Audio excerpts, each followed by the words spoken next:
Okay, I'm gonna go ahead and get started here. Professor, this is, I hope you can see this. We got 1, 2, 3, 4, 5, 6, 7, 8, and me, that's 9.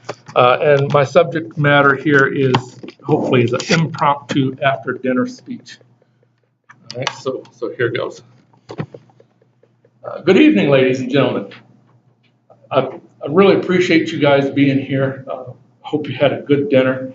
When the host came up to me a few minutes ago, if I would give an impromptu speech, between your dessert and your cocktails, I actually leapt at the point, at the chance to do this, to once again practice my skills at overcoming my shyness. Believe it or not, I used to be a shy guy. And about a year ago, I would not have liked to do this as much as I do right now. And the thing that really changed my mind was one of my teachers. Now, when I say teacher, I use this term loosely because in life, as you'll find out, we are all teachers, just like we are all students. And the teacher who taught me this valuable lesson about public speaking was a very diminutive French-Canadian fellow, a young man at Publix. He works in the produce department at Publix.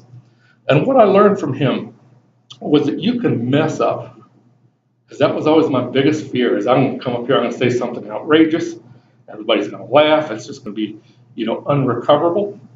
But what I learned from Pierre is that you can say the most outrageous, crazy things, crazy offensive things, but if you keep your cool and you have a sense of humor, you can really recover from anything. Now, it just so happened that one day Pierre is working at the produce department at Publix. A man comes up to him and says, "I would like to buy a half a head of lettuce." Well, Pierre is kind of befuddled by this. He says, "But sir, here at Publix we only sell full heads of lettuce." Well, the customer was not having it. The customer says, "I don't think I like your attitude." He says, "I am the customer, which means that I am always right. And I say I only need a half a head of lettuce, and I expect you to sell it to me." So Pierre, of course, he understands this situation is about to spiral out of control. He says, "Well, I have to speak a minute with my manager." So he walks back there in the back produce prep area, through the big double swinging doors, walks up to his manager. His manager is back there peeling carrots or whatever he does. And he says, "Hey, I've got some dumb, offensive, obnoxious jerk out here that wants to buy a half a head of lettuce." Well, his manager turns to him, looks at him, this shocked expression on his face. Pierre understands something's not right. He turns around. Sure enough, the customer was standing 2 feet behind him, had walked in, had heard the whole exchange. Pierre doesn't even miss a beat. Cool guy. He looks at the manager who's just glaring at him, got furrowed eyebrows, He looks at the customer who's clearly upset. He looks back there and he says, "And this kind gentleman here, he would like to buy the other half."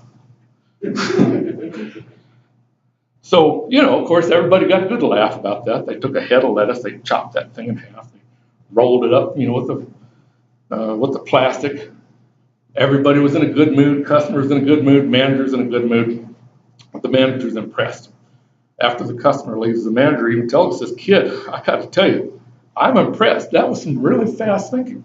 This thing could have been bad, but you saved it. I think you're management material." He says, "And where are you from anyway?" And he says, "Well, I'm from Canada, sir." The manager says, "Well, that's interesting. Why are you not in Canada?"